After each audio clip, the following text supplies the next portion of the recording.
Noah. I'm a singer and a songwriter. I'm a voice coach and a heart therapist. And I integrate what I do also with wellness and prosperity coaching. I do believe that freedom is being able to do anything at all that makes your heart sing.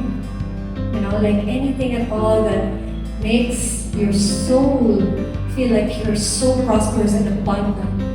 And making others feel the same way because you are the embodiment of freedom. You are the embodiment of that inner child who can think and sing like no one's watching. So that's what I do, and that's what I wish to spread all over the world. Thank you so much.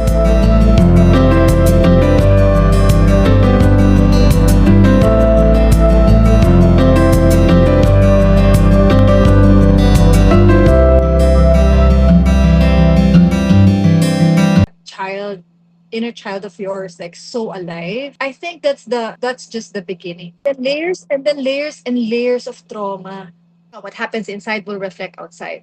So because they have so much unconditional love, they cannot really say your language, no, they cannot talk to you the same language.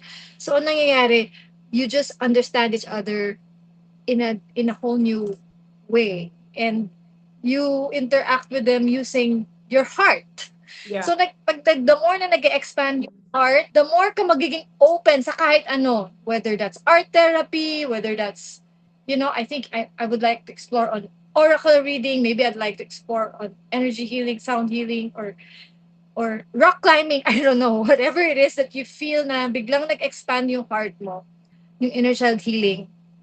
Akala mo sobrang maliit lang siya na bagay, but it's layers and layers of trauma yung natatanggal when anything that makes the inner child alive. Kaya 'di ba may yung mga iba makakita lang na, "Uy, ang cute-cute naman." Yung parang natutuwa sila whether that's a bird or ano.